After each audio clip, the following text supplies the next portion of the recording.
Welcome back to a video here on the second channel. I have some fresh new Minecraft Dungeons news for you. This is one of the spin-off games that is supposed to be released this year, and we haven't heard anything about it since Minecon 2018, and a couple of the devs have been retweeting some of the articles that were posted last year. You'll see the date here is from last year, and I was reading through this and I was thinking, oh my goodness me, it sounds like absolutely nothing new has been announced, and then I realised, oh, they've just retweeted an old article. I get it, but there is actually some new news around, and this is the Dungeons page on the official website. This hasn't actually updated itself, so I'm kind of demonstrating that Minecraft, Mojang, Microsoft, they're not talking about it through the official channels. It's actually this Game Informer website that has a new interview. This came out yesterday, as you can see by the date here, and it's an interview with the executive producer David Nissigan. I'm probably butchering that name, as you know I like to do, and this just confirms some things we already know about it, like the game is going to be a dungeon crawler inspired by the likes of Diablo and those classic games from the 90s.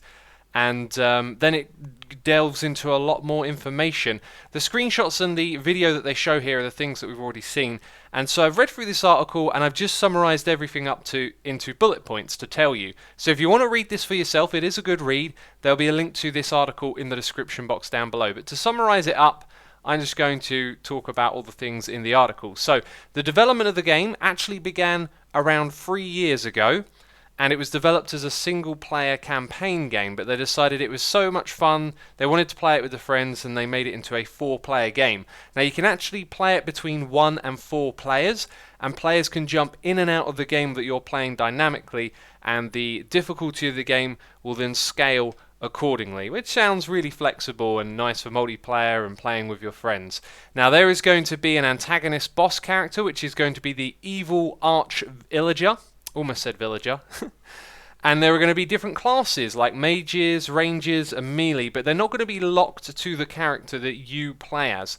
The way it works is the gear you will pick up will determine the playstyle rather than a set of abilities that the character has. So if you pick up some large armor type item, you can become the melee tank character. Or if you pick up a bow, you're going to be like the ranger. There's going to be no building or mining. It's going to be all action and adventure. And yeah, that's pretty much all of that bit there.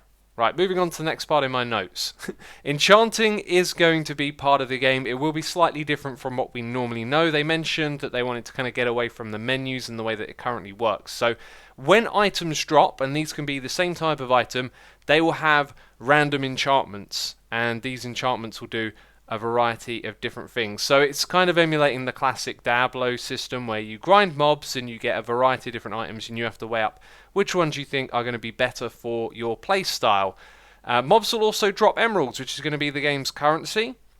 And there will be defensive enchantments such as healing auras that will affect the whole team. So there will probably be non-traditional enchantments from the game as we currently know it. It also goes in to talk about how it's not going to be all underground like we saw in the trailer. They want to make it feel very Minecraft, so there will be some above ground action based on the different biomes in the game. And they refer to these as levels, so it could be a very structured game where you go through different levels, different terrain, and it all sounds really great because I love Diablo and I love Minecraft, and the idea of these two coming together could really be something I enjoy. But getting back to the notes, the world is going to be procedurally generated, so each level that you play, each time that you play it, it can be a unique experience, but they're not sure if they want to release public seeds for the game. That would allow people to compete with the same seed and do things like speed runs, and they talk about how the dev team that play it and test it enjoy doing that. So in my mind, it sounds like it'd be a really good idea to do that, considering that's a key thing in Minecraft, that you can share seeds. It makes sense to do it here as well, in my opinion. There will also be new mobs that won't be in Minecraft, that will be in the dungeon, and maybe there'll be some parity in the future that they'll end up in both versions, but nothing is really said other than that there'll be unique mobs in this one.